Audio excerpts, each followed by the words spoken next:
So I was reading recently about something called pig butchering. Now, I don't know whether this is relating to a career in certain Midwestern states or what is it? Hey, they got pigs in the Atlantic area there, in the South. But okay, what is it? It's a none too flattering term for the victims of a specific type of scam where they are, in fact, the pig being butchered. Nasty. Yep. It's like on Wall Street, they talk about bulls and bears make money, but pigs don't. Yeah, in this case, though, the pigs make a lot of money for scammers. Who are these pigs? Are they like what James Dean would have called pigs back in the 50s, or what are they? A pig butchering scam is a long-term scam where someone will contact you on social media, usually, and they will try to establish trust until you can give them either cryptocurrency or a wire transfer of money. So they'll pretend to be a long-lost relative or a colleague or a classmate or something like that, and it's usually just a long-term con. What kind of money are we talking about? Because I try this with you from time to time and with Adam, and I haven't even been able to get any damn money out of anybody. Well, there's a news article about a guy in San Francisco who lost $1 million by way of a pig butchering scam. Ow. Yeah, in this case, the scammers pretended to be an old colleague, and yet again, I think they said it was a great investment opportunity after a pretty lengthy period of time of establishing trust. So in other words, they now refer to them as pigs to be butchered as opposed to large feathered cooing creatures to be fleeced? Exactly. Yep. So the FBI just gave a few warnings and tips about this. Just said, first of all, if you're contacted by a long-lost relative or colleague on social media, be skeptical. Keep an eye on the URL of a cryptocurrency platform because they tend to use typo squatting where they'll have the domain name being slightly different. Don't download investment apps that someone that you have not actually met is recommending to you. And as always, if investment opportunity sounds too good to be true, it is. So to all you potential pigs out there, beware of the trough because it could be filled with poisonous gruel. And it's the same thing that we've talked about in the past of saying that if someone were to walk up to you in the supermarket and just say like, hey, I'm an old colleague, can you please download this app or give me this data? You would be skeptical. Be equally skeptical online. I kind of hate the name of this, and I don't think it's necessary. It seems like an unnecessary amount of decoration for something that seems pretty average and normal. Is that all this is? Is this just a new name to get attention for something that is as old as dirt? It's becoming more common, I think, is the main thing. But yeah, I mean, ultimately, it's not too flattering that if you find yourself out of $1 million and you're being referred to by the FBI itself as a pig, it's sort of a double whammy. Well, the other thing is, I will say that the I don't know how to say this without implicating myself, but the barista at the coffee shop during COVID, okay, that's not to be so specific, was a young girl who was very talkative, and she told me that her goal in life was to find a cash pig. What? As opposed to a sugar daddy. No, that is what a cash pig is now. And speaking of putting lipstick on the pig, welcome to What the Hack, a show about hackers, scammers, and the people they go after. I'm Adam, Cyber Salad. I'm Bo, Cyber Waffle. And I'm Travis, Cyber Fried Stick of Butter. Ew. Today we attempt to get to the bottom of a disappearing lover.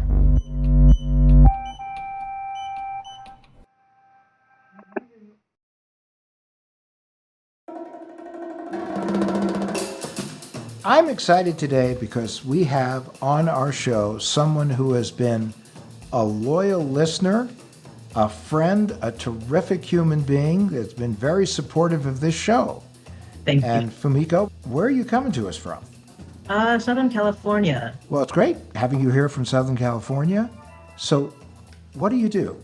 Share with the audience what you do. I'm in retail for a rather large, major company, so it's not particularly exciting. I deal with sociopathic consumers pretty much all day. That sounds like my life minus the consumer part. What sort of sociopathic consumers? Give us an example. No names, no addresses. Not that I've ever asked for them.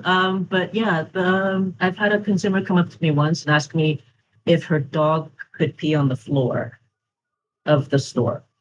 Oh, That's a new one. okay. Very special. Yeah, cleaning up vomit, sometimes pee on the floor. It's a hot mess sometimes. So that's not exactly a consumer review. It's just simply a consumer being irresponsible. Lots of them. Granted, I will give you that not all of them are like that, but the real small percentage of really horrible people that kind of stand out. So, yeah.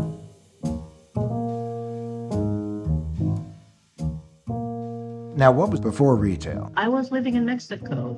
I was doing a lot of stuff out there. Primarily, I was copy editing there. And then before that, I was teaching English. So copy editing, were you working for a particular publication or?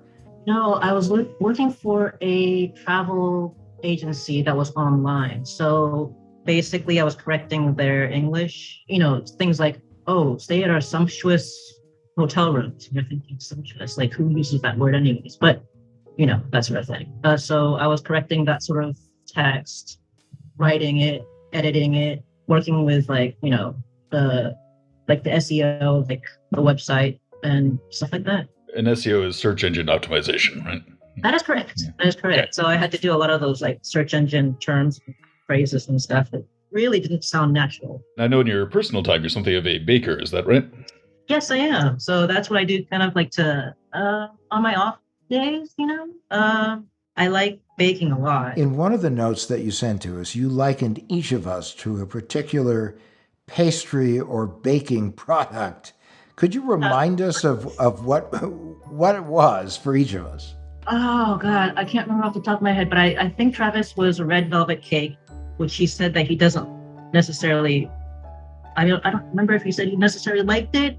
I think you said I was a brookie, which I'd never had before, so I actually had to go out and figure out what that was. So I think he would make brookie. It's basically a chocolate chip cookie with a brownie. Oh, nice. Oh, now that's nice. Okay. Yeah. And then there's I don't remember who I said was a red velvet cake. And then I think Adam, I felt you were more of a cheesecake kind of guy. I have been known to be somewhat cheesy, so therefore a cheesecake would be perfect, and I love red velvet cake. Bo is kind of a red velvet cake, I was going to say, what was I? Was I the red velvet cake or? I think you were the red velvet cake. I like red velvet cake, but now with your red velvet cake, are you getting that red color with food dye or the cinnamon?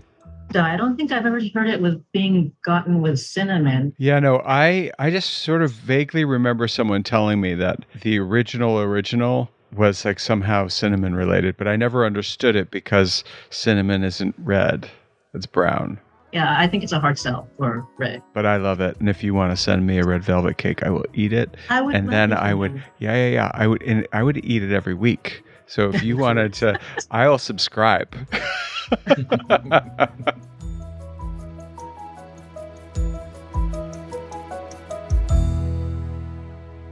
We know you're a fan of the show, and I love it. But is that the only reason you're here? I mean, did something unfortunately go wrong? The dad jokes. I need the dad jokes. Oh, the dad jokes. Okay. Well, now we're going to make dad jokes at your expense. So go ahead and tell us your story so that we can start generating the dad jokes. Okay. So my story starts in, I think, about 2010, 2011. I was living in Cancun at the time, and I was dating someone. I ended up dating someone who was American. From the face of it, he was like a very, debonair type of guy. You would think, perfect, well-educated, well-read. Someone I thought maybe there was a future with. We dated for a while, and we stopped dating because he ended up cheating on me. And that's where the kind of like the drama begins. During the dating part of it, he told me a story of how he was in the army, I believe, as a sniper. And I'm going to tell you two stories about him, two different parts of his life, but they kind of come back at the end. So he told me that he was in the army as a sniper, he had gone off to fight in Grenada. Apparently, from that interaction, he had a brotherhood of sorts. So he was basically, I guess, closer than friends with all these guys that he fought with. There was a kind of not so pleasant story. I kind of asked him, off the cuff, have you killed anyone? And he said, I shot anything that moved. Well, I suspect as a sniper, Yeah, you'd have to. That's your job That's description. your kind of, yeah. So now, did you meet him on a dating app, or how did you? No. He, so I'm formerly a triathlete, and he was doing an event I was doing, and we ended up talking. That's basically how it happened. I thought there was a lot of things in common with this guy. Fellow triathlete? Yeah, but he turned out to be a little bit more psycho than I thought. And by a little bit, do you mean a lot of bit, or? Okay, so let me tell you a couple of stories about that part. He had an anger management issue. Okay. Yeah, so when he was getting out of the plane in Grenada, I remember him telling me that there was a kid on the plane who was, I guess, scared of heights, and he didn't want to jump out of the plane because I could parachute out. And he basically kicked the guy in the back to get him off the plane. Like, he just kicked him out of the plane. I don't know if that, incurred any sort of repercussion, but, that was kind of a mean thing. Kicking somebody in the back to get them out of a plane that you had to jump out of in a timely way. Not sure that qualifies as an anger problem so much as just dudes being dudes on a plane full of dudes who have been trained to kill people kind of dude. Or afraid of your drill sergeant who's going to I don't know. I'm not convinced yet. I don't doubt that he had anger issues, but the killing people part is more persuasive for me than the kicking the dude in the back who wasn't jumping out of the plane. Travis? I'm staying well out of this one just because I kind of feel like you are going to be causing a lot of offense to the sniper community, which is does not seem like the best idea. Yeah, we don't like to offend snipers. We like to make sure they're not aiming at us. No, I like all of you snipers out there, but let's face it, you're all, you shoot people for a living. Okay, keep going. Yeah, I'd like to be able to walk to my car every morning without having to run and duck. So that would be a good plan. Yeah. All right, well, that's my exercise plan. Can we go on with the story? Okay, so maybe another part of the story that could kind of help you decide whether or not you're on the anger management issue or that he has a psycho problem issue. Yeah. So he used to work as a lawyer, and he was working for a very large firm in New York that went belly up in the 2007 crash. No, there were some very big law firms that did implode. So was he a big-time lawyer, or was he representing himself to be a big-time lawyer? I believe he was a big-time lawyer, only because he worked with this company. It was, I think he was in labor law, if I'm not mistaken. And I remember him telling me once that he basically got so mad that a deposition didn't go his way that he broke a keyboard. Ooh. That sort of thing. I mean, he was a kind of angry guy. He had, when we were doing triathlons, he had two bikes. One bike was his regular race bike, and the other one was the bike that he didn't care what happened because he would throw it and trash it. Okay, we're heading in the right direction. I'm hearing you. Yeah, okay. We're back to the anger. Yeah. So what was the law firm implosion anger thing? That was the breaking of the keyboard? Yeah. It takes a little pressure to break a keyboard. That's something. All right, guys, let's take another poll. Adam, Travis, do you want sociopath or psychopath? I'll go, sociopath is fine. I'll go with sociopath. Okay, Adam goes sociopath for $5. Travis, what do you got? I've accidentally broken so many keyboards just by virtue of having really big hands that I can't really... oh my God, you are really afraid of this guy. Travis is just not going to say anything against him. Oh my God. All right. A high-powered lawyer, well, Fumiko, did he have big hands? Sniper. I mean, Oh my gosh, it's a totally different question. I mean... Okay. Adam, we have just destroyed our only super fan. How did we do that? She's no longer a fan. Okay, so he definitely has an anger issue, and you guys are a couple? Are we calling you a couple? So this is the thing. I thought we were a couple, but he always introduced me as his friend. Oh man. Red flag. Yeah. So therein lies the problem. But yeah, he had a lot of anger issues and a lot of kind of like control issues. I think that stems back to like the fact that his original birth parents were very, very mean to him. And But at the end of the day, you kind of own it. I don't. It doesn't really matter how it. At a certain point, you're a middle-aged sniper who breaks keyboards when things don't go your way, and you got to do something about that. You got to own it. Not that there's anything wrong with either, but yeah. Oh, Travis, he's not going to get you. Travis lives in Portland, by the way.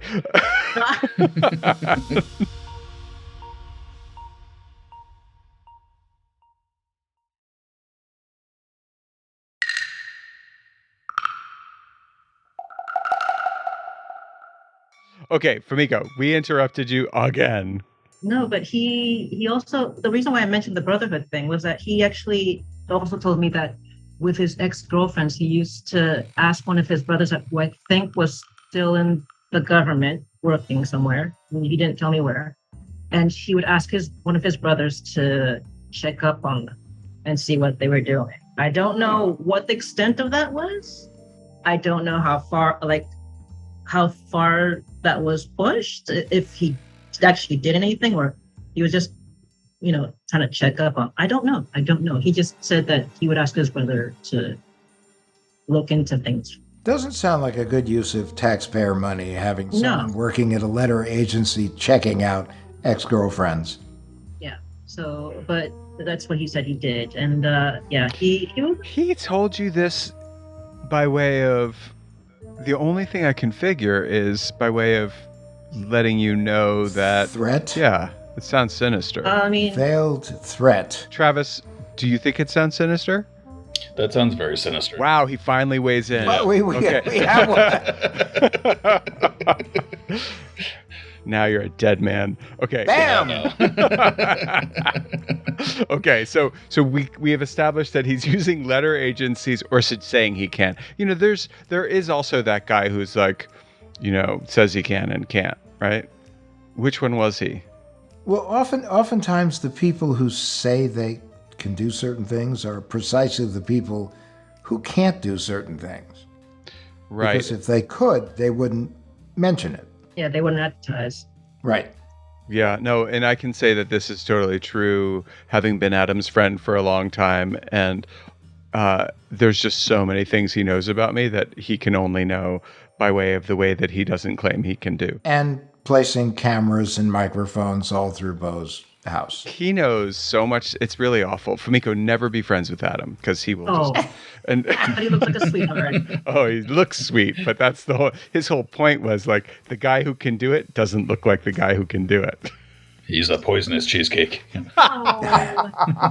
My crowning moment will be Bo the movie. Oh my gosh, Adam, I think you have a new nickname. Maybe we should get a t-shirt made for him. Poisonous cheesecake. The poisonous cheesecake. Yeah. Okay, so all right, huzzah! All right, you are the poisonous cheesecake. Now back to Mr. Maybe not able to speak with respect to the poisonous cheesecake, fella. Listen. All right, so where were we? He's now giving you veiled threats, but to what purpose is he giving you veiled threats? I mean, to what end? Yeah, I don't know. I mean, I think it was this whole control thing, because when we broke up, he had this thing where it was really terrible. It was a really bad breakup. But he would ignore me, even though we would see each other face to face. He would pretend I wasn't there and walk by like a child. I guess 6 months later, we started to become friends because he would start talking to me. And he actually asked me to house sit for him once. And by that time, he had a new girlfriend. I left my Cartier watch out. You should go and put it away from me in like some hiding place. And you have to go into my bedroom to do that. But crossing the bedroom to get to his closet, there's also the bathroom off of the closet. And I noticed as I found the watch that there were Post-its on the side of the door to the bathroom that said stuff like, "I love you. You are mine. I'm yours," type of thing, and they were all supposedly directed to this new girl. But I think he did it in a way so that I could see those Post-its. He had to remind himself with Post-its. No, they were little sweet nothings, right? But I think they were directed at me to make me feel bad because he knew that I was still hung up over it and stuff. It sounds like a power play. It sounds, well, the whole thing just sounds so icky. Icky is the word that comes to mind. Yeah. So, I mean, that was the type of guy he was. Yeah. That was the type of guy. But so this all leads into the second story, which is when we were still talking in this friendly stage, he said, "Hey, I have a story to tell you. Why don't you come over? Can't you just tell me on the phone?" Yes. Yeah. So I went over, and he had apparently gotten a phone call from a friend of his from college, out of the blue. And he said, this friend said, "Hey, I found out that you lived in Cancun. I'm coming down for work to nearby Merida. Why don't you come down and we'll have drinks and stuff?" So he drove down, and apparently they met up outside the U.S. Embassy in Merida. And he said, "Hey, I work for the FBI, and I have access to the embassy. Do you want to see it when it's closed?" It's like, okay, sure. So apparently they walked through. He gives him sort of like an informal tour. It was a Sunday, so obviously there were no people about. And when they got to, I think he opened an office, and apparently inside there were 2 or 3 men sitting there waiting. He didn't tell me what happened in the meeting. He didn't tell me anything that was said, nothing. He just told me like the broad strokes of it, which apparently was that because he was a lawyer, he actually likes talking to people. He apparently made friends with someone who was also a local lawyer that worked out of like Cancun airport. Now in Cancun, you get spring breakers, you get lots of young people doing stupid things. Some of them get in trouble with the law. So this guy who works at the airport apparently tries to give them legal advice, whatever not. But because this ex, he speaks English and he knew the American side of it, he decides to hey, let's work together. And the ex's, I think his neighbor was a translator. He says, okay, I could get my translator friend in and we could all work on these cases together. Turns out that the FBI had been monitoring the local lawyer for quite some time because apparently he also had dealings with narcotics and I don't know what else. Well, if you're going to be working at an airport, what better place than, to have that line of work? I mean, seriously. So he got himself into this really huge problem. And the only reason why this friend came down to talk to him was because he saw that this was the person, he was connected to this lawyer. So he said, oh, let me go in and talk to him to see if he had anything to do with it. I have no idea if he had anything to do with it. He just told me the broad strokes and they let him go. But as he was leaving the embassy, apparently the friend said, "Hey, I know I'm not supposed to tell you this, but I'm going to tell you anyway. Your girlfriend is actually seeing someone else."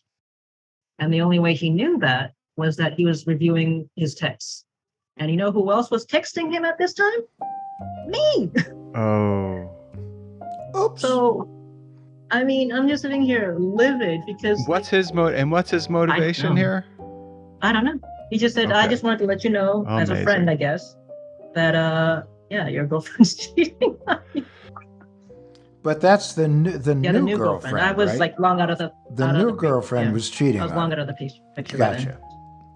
And he was long out of the picture after that for me because I said, well, I don't want anything to do with this guy, especially if he's getting in trouble and doing God knows what.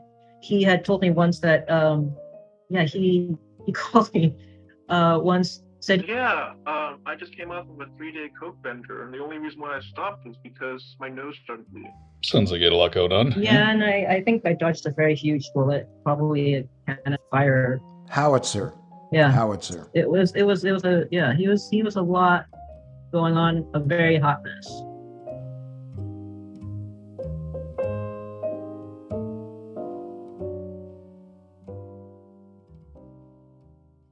So this is the thing. So, I mean, maybe it's something like a paranoia installed because of this guy. But I feel like ever since then, I haven't had really much luck with continuing relationships with people, guys in particular. I would get ghosted a lot, and I don't know if it still hangs over me. Maybe this ex's brother is kind of intervening in some way, shape, or form. I hear a person who has been through the ringer, and we're all online and we all communicate using various devices these days.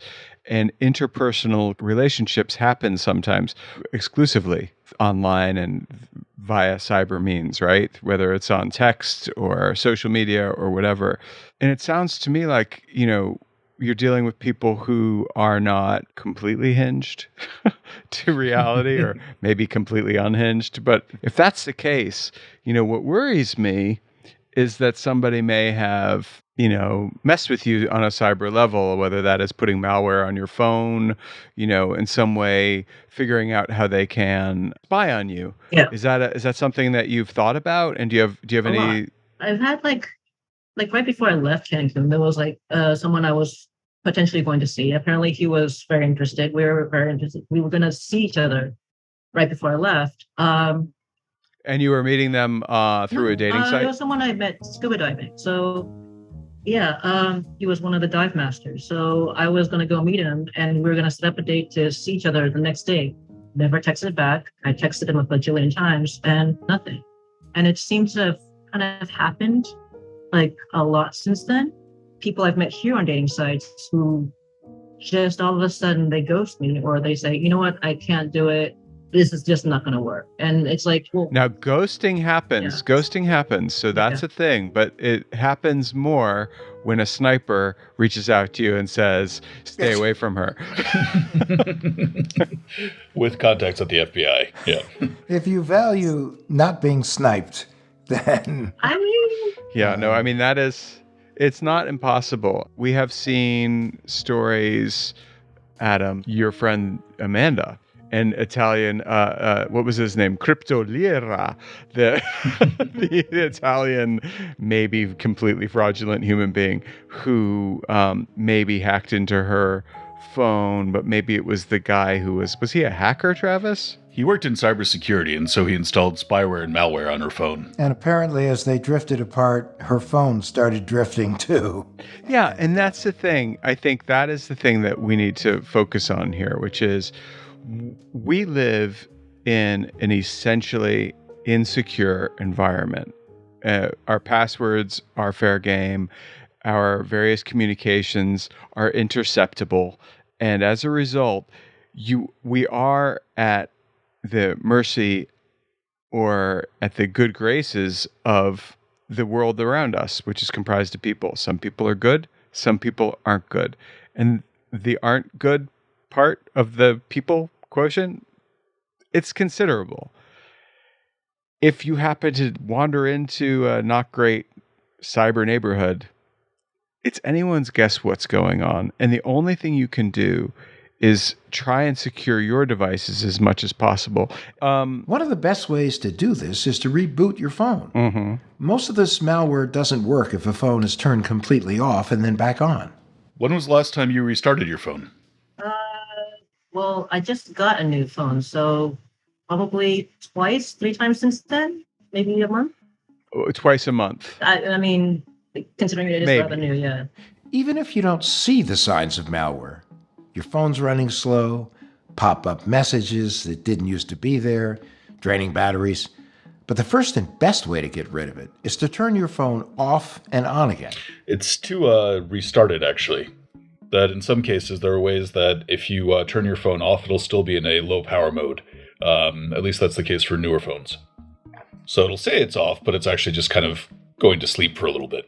So you want to do a full hard restart on the phone. How often do you recommend doing that, though? I'd say once a day, personally, but I'm rather paranoid. So It's really rare for malware to be on your phone that can survive a restart. If you power it down and you power it back on, but it is possible that there's all kinds of spyware that can be on your phone, and it looks like a pretty harmless app. And that app can survive on the cloud. So if you do a backup when you get a new phone, it's going to come onto the new device because it's in the cloud. So make sure you recognize, and Travis, feel free to call me dummy, every single app on. You're a dummy. No, for a reason. And so. Oh, I have reasons. So, yeah. Oh. So anyway, make sure that you recognize all the apps on your device. And if there's anything that you don't recognize, and Adam, this is even harder for you because you have a young child who may have downloaded things that you don't recognize, but you're like, oh, that's his. Make sure that you have a conversation because cybersecurity is like germs. It doesn't do well in the sunlight. Oh, that is a new Boism. No, I stole it from Chief Justice, not Skidmore, Brandeis.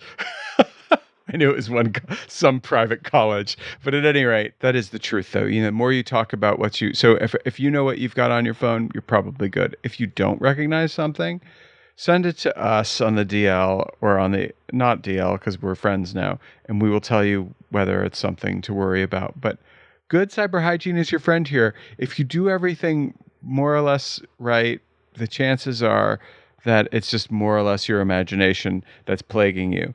But it could be a little bit of both.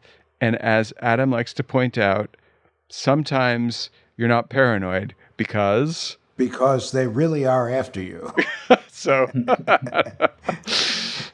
and that is always one of the tricky things here, because in a lot of cases, if you're talking about, say, malware on your phone or getting hacked or something like that, that's just more of your garden variety hacker is not going to be going after a specific target that much. But if you are dealing with someone who is, say, really controlling or possessive and also has ties with people in kind of high places, that makes it a lot harder to figure out one way or the other.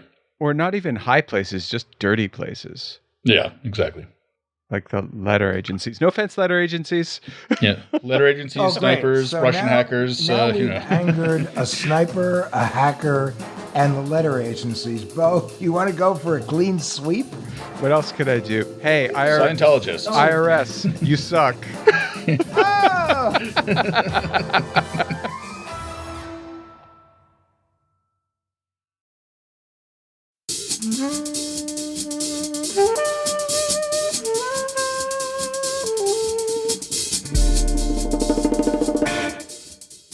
All right, buddy, what do you got? Look, this is a pretty tricky one because there's no way to know for certain if these bad guys were scammy or just bad. Mm-hmm. But what you need is you got to practice good cyber hygiene, and hopefully you'll never get to use any of our tips, but you'll be prepared if you do. Doing the stuff that we talk about on this show makes it easier to be a paranoid person. I know that sounds weird, but like if you know that you're doing all you can to avoid being the target of a bad guy or girl online, then you kind of know what isn't happening. So being in a high information environment is helpful, especially to the more paranoid among us. Yeah, I think one of the other things to keep in mind, too, is that the internet, just the same as the real world, is just full of creeps. Creeps. And by being able to protect yourself and protect your data, you do get a certain level of protection from creeps. Crypto lira, yeah. So you don't get pig butchered. Oh, yeah, exactly. Man. I don't know. I'm with you, Adam. I actually will say that I don't... It doesn't sound like we can know if Fumiko was hacked or otherwise cyber mishandled. But what we can say is, the same thing we always say, which is the best way to not have that happen is to not be there. And that's tough when you're dating and you're just trying to have a life. Yeah. How do you not be there when you're dating? That's a tricky one. Well, I have to say, having, dated quite a bit after my divorce, I've dated many people who weren't there. They were avatars or they were people? No, they were there, but they weren't there, if you know what I mean. There's also something to be said with setting up burner accounts. They can make you a harder target to hit. Okay, so Adam, didn't Amanda? No, it wasn't Amanda. It was Amanda's friend. Remember, there was another person in real estate out in Arizona we talked to, and she had gotten very good about those burner accounts, right? So you're talking about Hope. Yeah. She set up a whole new cyber reality because she had to. Well, because the guy was in everything. Her husband was in absolutely everything she had there. Everything. So you don't know. That's the point. You really don't know. So if you don't know, the best way is to create an environment where nobody else can know what's going on with you. Yeah, I think that's true. And really check your stuff. The apps, I mean it. Like, if you have something on your phone you don't recognize, you need to exercise that app. Ooh, I like that. I knew you would like that. I knew you would. If you can't recognize it, exercise it. You must exercise it. That you must exercise it. And in that vein, we bring you our Tin Foil Swan. The Tin Foil Swan is the paranoid take on ways to stay sober? Safe online. Safe. Oh, safe. I got you. All right. Yeah, cool. Travis is looking very, very amused. Our paranoid take on how not to do drugs. Just say no, kids. Well, I think the best Tinfoil Swan takeaway here is just to set up burner accounts.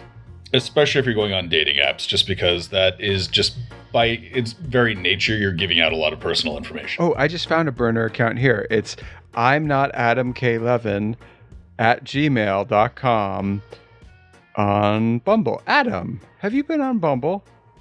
Bumble? He doesn't even know what Bumble is. Okay, I know what Bumble is. Happily married man does not know these things. Travis, and what by else? the way, I do not wish anyone to confuse me with Adam Levin and the continuing controversy in his romance. Can you call that a romance though? He's like a tractor, a 3-wheeled tractor with a bad carburetor. He's a shithead. Oh, so now in addition to 3-letter agencies, we've now made Adam Levine an enemy. I'm going after Adam Levine. Maroon 5, come and get me, baby. All right, so what else you got for burner accounts, Travis? Setting up a Gmail account is free. So if you're going to be putting yourself out there on a dating app, for instance, or if you're really just for any kind of like public-facing account, just set up a new Google account that you can use if you need to give your email address. In much the same way, a Google Voice account is also free. You can get that to forward it to your phone if you want to, but you can ultimately set yourself up with a free email address and phone number, which gives you an extra little bit of protection and buffering from the creeps of the world. Creeps. Yeah, you don't need to use your name in the email. I used to have an email called johnshaft@elvis.com. It's, you don't need to give away your personal information, especially not right off the bat. Right. My secret Gmail account is screw you, letter agencies, IRS, and who else did I say something bad about? Snipers. Yeah, that's my Gmail account. Seriously, you could use something like Basketball Mom or Rock Climber 99 at Gmail. It can accurately represent you, but doesn't give away completely who you are. Yeah, I always think of you as a Rock Climber 99. In my case, it would be Bad Dad Joke Adam. See, I would call you Soccer Mom myself. Mine is What on Earth Were You Thinking, Adam Levine @gmail.com. And mine is Come and Get Me, Sucka. Or yours soon will be I'm in tax prison because they got me. Please visit me at gmail.com.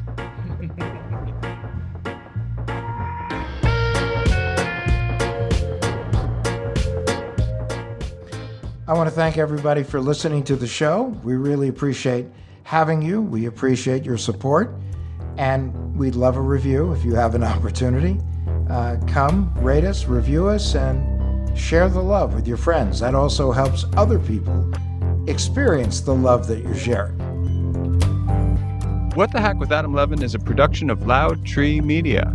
It's produced by Andrew Stephen, the man with 2 first names. You can find us online at loudtreemedia.com and on Instagram, Twitter, and Facebook at Adam K. Levin.